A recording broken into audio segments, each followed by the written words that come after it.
Yang juga membuat publik marah, Netanyahu juga akan membatasi kekuasaan Mahkamah Agung hingga memberi kewenangan bagi anggota parlemen untuk menunjuk hakim. Kalau kayak gini, gimana korupsi nggak makin merajalela kan? Gak cuma presidennya, tokoh-tokoh oposisi di Israel bahkan juga mengancam akan menggulingkan Benjamin Netanyahu apabila seruan itu tak diindahkan.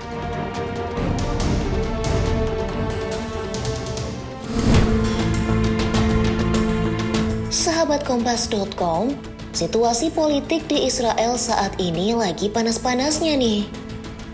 Selama 3 bulan terakhir, Israel tengah diguncang serangkaian aksi demonstrasi. Usut punya usut, kekacauan ini terjadi setelah Perdana Menteri Israel, Benjamin Netanyahu, berencana melakukan reformasi sistem peradilan. Tapi masyarakat menilai sistem peradilan yang mau diubah Netanyahu ini nggak bener guys. Nah, nggak benernya kayak gimana sih? Langsung aja kita ulas kronologi konflik di Israel hingga sosok di baliknya. Hanya di Oh Begitu Kompas.com.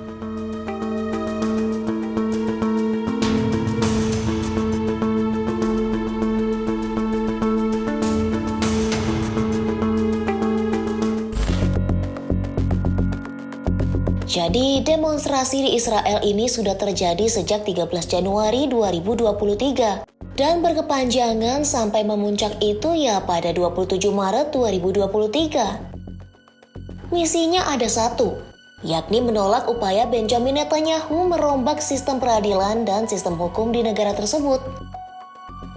Nah, kenapa kok masyarakat banyak yang menolak? Ini karena perombakan sistem peradilan dan sistem hukum yang dicetuskan itu dinilai menguntungkan Netanyahu.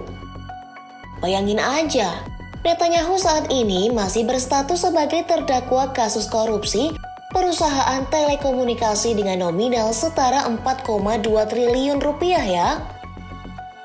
Tapi ia justru mengubah RUU yang membuat sistem check and balance-nya hilang dan kekuasaan pemerintahan hanya berpusat di tangan para koalisinya aja. Yang juga membuat publik marah, Netanyahu juga akan membatasi kekuasaan Mahkamah Agung hingga memberi kewenangan bagi anggota parlemen untuk menunjuk hakim. Kalau kayak gini, gimana korupsi nggak makin merajalela kan? Oh iya, sebenarnya protes itu nggak cuma datang dari publik, melainkan sekutu sekaligus rekan sesama partai tempatnya bernaung yang tak lain Menteri Pertahanan Yoav Gallant. Gallant sempat mengkritik Netanyahu dengan menyebut bahwa rencana perombakan ini dapat mengancam keamanan Israel. Tapi bukannya melakukan koreksi, Netanyahu justru memecat Yoav Gallant. Alhasil, publik pun semakin marah sama Netanyahu.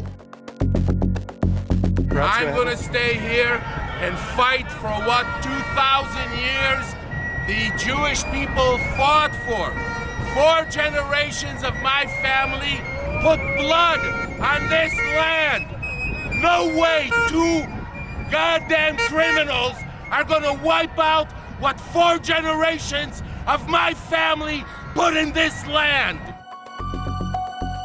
Polemik ini pun akhirnya membuat Presiden Israel, Isaac Herzog, turun tangan. Ia turut mendesak Netanyahu untuk berpikir ulang.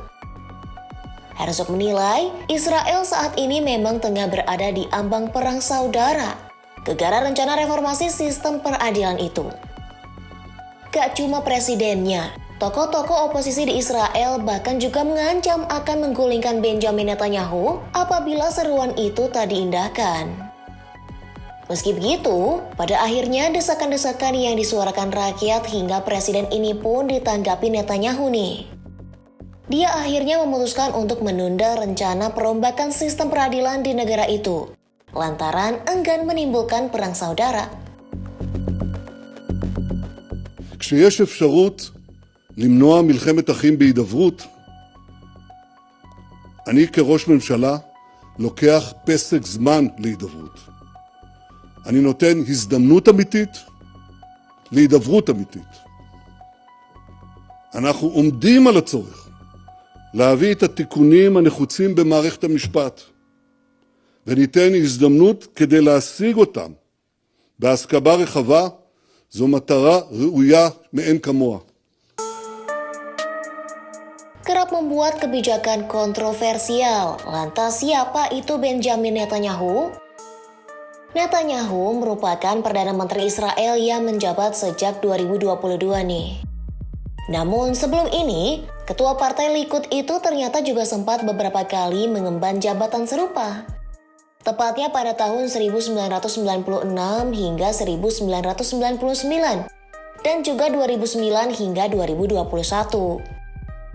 Selain Perdana Menteri, pria kelahiran 21 Oktober 1949 ini juga sempat beberapa kali menempati jabatan-jabatan yang penting di Israel loh.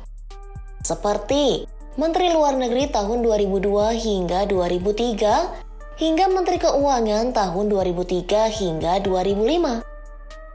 Tak hanya itu loh, terhitung sejak 28 Juni 2021 hingga 29 Desember 2022, Netanyahu juga sempat menjabat sebagai pemimpin oposisi.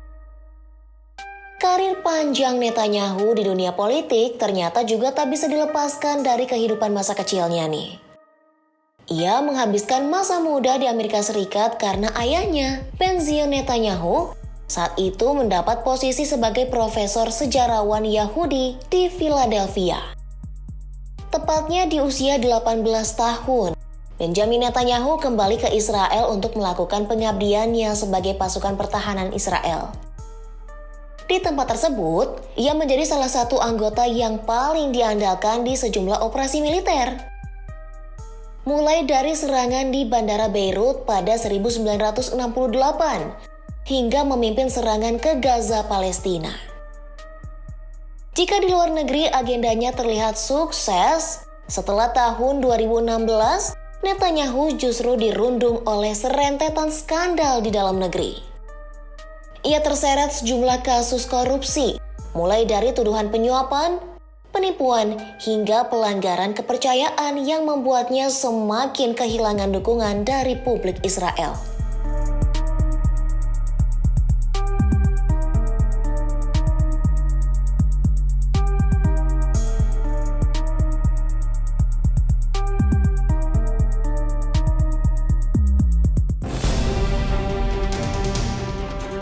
Nah, itu dia ulasan soal Benjamin Netanyahu, sosok di balik situasi krisis yang menimbulkan ancaman perang saudara Israel saat ini. Sekian dulu video kali ini ya. Simak informasi menarik lainnya hanya di ohbegitu kompas.com. Jernih melihat dunia.